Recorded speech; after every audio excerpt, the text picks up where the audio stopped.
Think your sport dog just needs more running? Think again. Some dogs aren't under exercise. They're under challenge. And here's what most handlers get completely wrong when it comes to high drive dogs.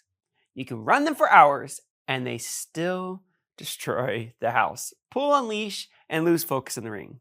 Why? Because you're only training half of the athlete. I'm Trevor Smith, and in over 20 years of training sport dogs, I've learned that mental work isn't just for rainy days. It's what builds focus, resilience, and confidence in the ring. Today, I'm sharing 5 brain games that are perfect for agility dogs, sport dogs, or really just any high drive pup that needs more than just fetch or a walk around the block. These aren't your typical keep them busy activities. These are the exact mental workouts I have used with my clients before class, after runs, or even during a trial while they're in their crate. Because a true athlete not only trains their body, but also trains their mind. But here's the thing that most people don't realize about mental stimulation. If you do it wrong, you may accidentally cause some behavioral problems. There is a specific order and intensity that works for sport dogs, and I'm going to show you exactly how to get it right. Stick around to the end because I'll share the biggest mistake I see handlers make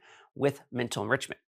It's costing them calm, focused dogs both at home and in competition. Before we get started, hit that like button if you've ever wondered why your dog is still wired after a long training session. So let's dive in. The science, why mental work beats physical exercise. Before we jump into the games, you need to understand what's happening in your dog's brain during mental work, because this changes everything on how you approach enrichment. Recent neuroscience research shows that 20 minutes of mental stimulation creates the same fatigue as a 2-hour physical workout. You've seen this in your own life when you are stuck in that even 30 to 45 minute meeting. At the end of the meeting, you're just exhausted. You want to take a nap. Sometimes when your brain's working a lot, even if you're not physically moving around, it can wear you out. But here is the key difference. Physical exercise depletes the body, but can actually increase mental arousal. Mental exercise targets the prefrontal cortex, the area responsible for focus, impulse control, and decision making. For sport dogs, this means mental workouts don't just tire them out. They literally build the neural pathways that create calm, focused performance under pressure. Ding, ding, ding, ding, ding. If any of you have a high drive sports dog, that's exactly what you're looking for.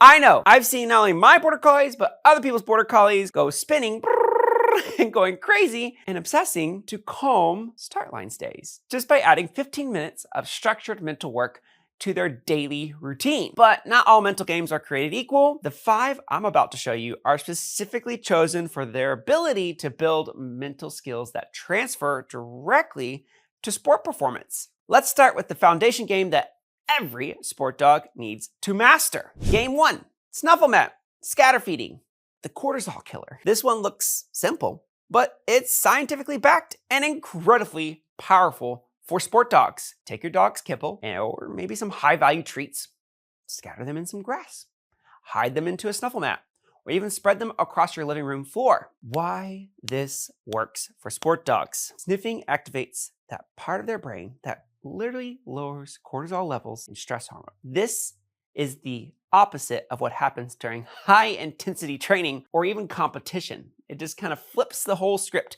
inside their brain. I use this with trial dogs who get too amped up. 50 minutes of snuffle work before they run, and they settle completely. Here's a pro tip for competition. Bring a small snuffle mat to the trials. While other dogs are pacing and whining in their crates, your dog will be calmly working and naturally de-stressing. It's what we need. It's what we want. It's why you're here. Let me show you a couple setups. For beginners, scatter some food in short grass or on a yoga mat. For intermediate, hide the food in a snuffle mat or some towels. Advanced, scatter in longer grass or more complex hiding spots. The key is making it easy enough that they succeed, but challenging enough that they have to focus on what they're doing. Success builds confidence, and confidence transfers to everything else they do. But if you really want to build problem-solving skills, that translate to obstacle confidence, you need game number 2. Game number 2, Muffin Tin Puzzle, building obstacle confidence. This is the go-to game for nervous dogs or dogs who just shut down when they encounter something new. Grab a 12-cup muffin tin, drop treats in 4 to 6 slots, and cover them with tennis balls or toys or even crumpled up paper. Let your dog figure out how to move each of the obstacles to get the reward. See what I'm doing there? Why does this build ring confidence? Every time your dog moves an obstacle and finds success, you're building what psychologists call mastery experiences. This creates confidence that transfers to new challenges. I've seen dogs who were afraid of the seesaw start crushing it after building confidence through puzzle toys like this. They learned that trying leads to success. Even when something looks intimidating or unachievable that they can't accomplish, they try, they will succeed. Here's what this can look like for progression for sport dogs. Your first week, week 1, 4 slots are covered with high value treats. In week 2, you might try to cover 6 to 8 slots, mix of treats and kibbles. In week 3, all 12 slots, some empty, are covered. Now advanced, this is where it gets really fun. Use different obstacles like maybe small boxes or containers, those things that get shipped to our door all the time, those cardboard boxes. Yeah, those can be used as puzzle toys too. And what you want to watch for is if your dog gets frustrated, give them a little time and see if they figure it out. But if they can't get it right, you can make it a bit easier. If they solve it too quickly, gotta increase that difficulty. The sweet spot is where they have to think just a little bit, but still succeed. Now here's some competition application to this. Dogs who master puzzle solving become more confident when approaching new obstacles or equipment setups they haven't seen before. This is such an important skill set for any sport dog, no matter if they're doing agility or nose work. It's such a great exercise for you and your dog. But confidence is only half the equation. For sport dogs, we need them to build focus and impulse control as well. You got it. We're on to game number 3, the cup game. Find the treat, visual tracking, and impulse control. We're gonna have 3 cups on the floor, dog in perfect waiting position. This game looks like a magic trick, and it actually is a trick that you can use for your AKC Trick Dog title, but it's building 2 critical skills that every sport dog needs. First up though, we have to start simple. Place a treat under one of the 3 cups and let the dog figure it out. See if they can sniff it. Don't move the cups at all at first. Just keep it simple and let them get the treat underneath the cup. Then start to shuffle them slowly while your dog watches and then release them to find it. Skill number 1 with this is what's called visual tracking. Your dog learns to track moving objects with their eyes while maintaining focus. This translates directly to following your dog's body language through agility sequence. So this is not only helping the dog, this is helping us as well. They have to wait and watch, process, and then make a choice. This is the same mental process needed for start line stays and contact or any obstacle performances. Wait, watch, process, choose. Here's the breakdown of how you should do this from week to week. Week 1, slow shuffle, obvious movements, release immediately. Week 2, faster shuffle, longer wait before release. Week 3, add distractions during shuffling. Maybe it's you throwing a toy while you're shuffling them around, maybe other people's or sounds. Advanced, multiple treats, complex shuffle pattern. Dogs who excel at this game show better focus during agility runs and recover faster from handler errors. Guilty of those. During runs, they go, oh, wait. Mom and dad meant this. We've all been there. For those that are ready for a real challenge, here is a pro variation. Use this game as a warm-up before training session. It activates their focus and gets them thinking before they start even moving. But if you want to build the kind of perseverance that creates champions, you guessed it again. Game number 4. Here we go. Game 4. Towel roll-up challenge. Problem-solving persistence. This is where we separate dogs who give up from dogs who push through challenges. We all want those dogs that push through those challenges, so let's go. Take a towel, sprinkle high-value treats throughout, roll it up loosely at first, and let your dog figure out how to get the treat. This could take some time, and it's a great time to check your emails or your social media while your dog is solving this problem, unless they need help. And you might have to at first kind of help them out a little bit and give them assistance. Why does this build champion mindset? Well, most dogs will get easy treats, and then walk away. Sport dogs need to learn that the best rewards come from persistent efforts. This teaches them to keep trying when things get difficult. For sport dogs who shut down, this is game-changing because dogs who quit when they hit their first difficult weave entry or not nail their contact or go off course learn that if they keep persisting, they get reinforcement. And through this game, that persistence pays off. Here's some setup variations. For beginners, loose roll, high value treats, maybe a thinner type towel. For intermediate, tighter roll, mix of treats and kibble. For advanced, beach towel, like a big long beach towel, multiple layers, some treats that are deep inside, like the tastiest of treats. And then expert level is multiple towels in different environments and different places where they have to go find them. This is where we're combining all those puzzles we were doing before. Here are the 4 things that you are building when doing this exercise. Physical manipulation skills,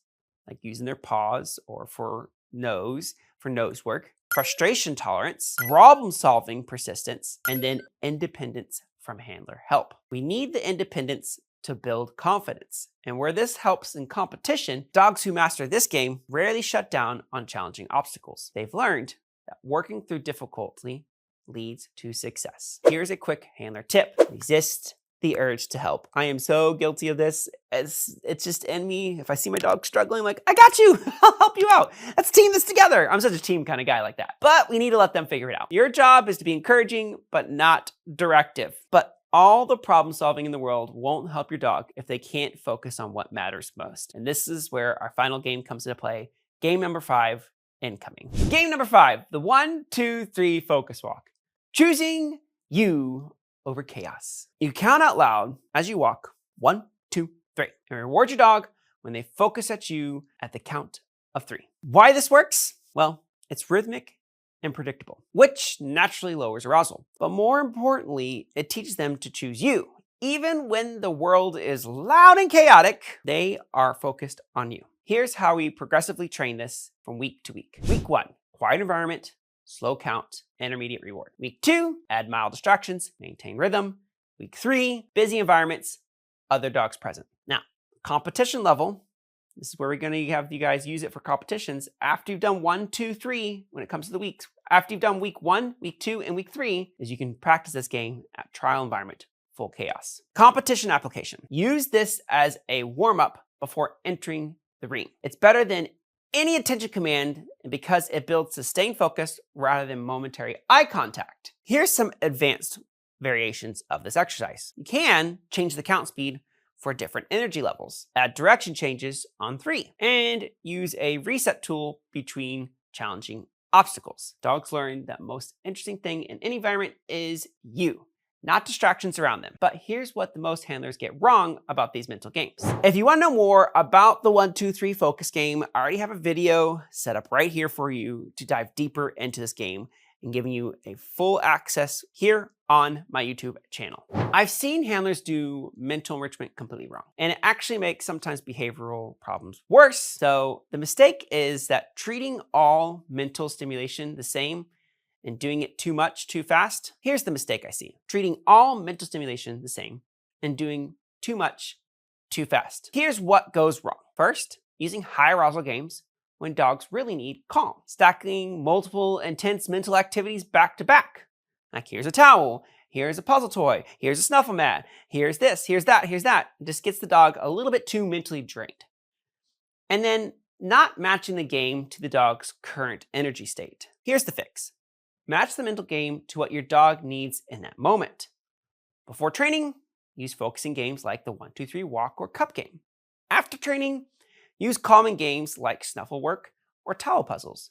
Between runs at trials, always choose calming over stimulating. So things that help them relax and calm down versus getting too stimulated and excited. Like sometimes these puzzle toys that you can get with your dog are fantastic in certain situations, but if it gets the dog too frustrated and they're having to really dig at it, then they're getting high in arousal. And especially if they don't ever get the food out of that puzzle toy, then it gets frustrating. And when they come out of that crate of yours before a run, they're frustrated, and we don't want that energy. We want the energy management for sport dogs. Your goal isn't maximal mental fatigue, it's optimal arousal for peak performance, either trying to get the dog to calm down when they're high or build up confidence when they're stressed. The secret? Layer these games throughout your dog's week, not all at once. Think of it as cross-training for the mind. And if you're struggling to figure out the right mental enrichment plan for your dog or specific dog or sport goals, or just struggling with your dog's stress in general, I've created a free strategy session where we can map out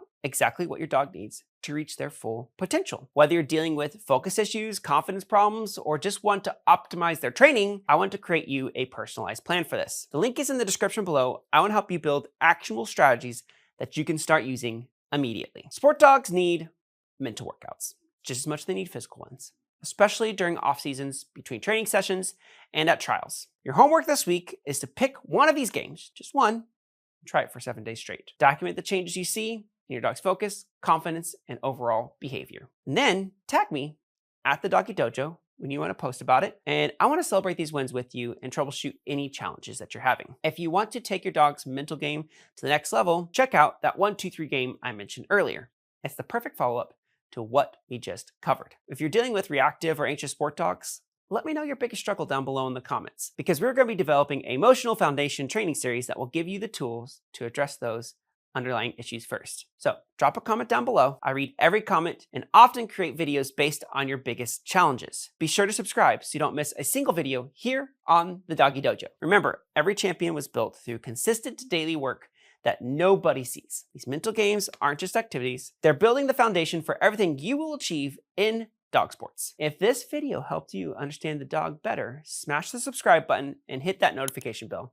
I post new sport dog training content every single week. So until next time, train smart, play hard, and keep building champions one game at a time. Thanks for watching here on the Doggy Dojo. As always, have some fun with your dogs, and we'll see y'all next time. Bye.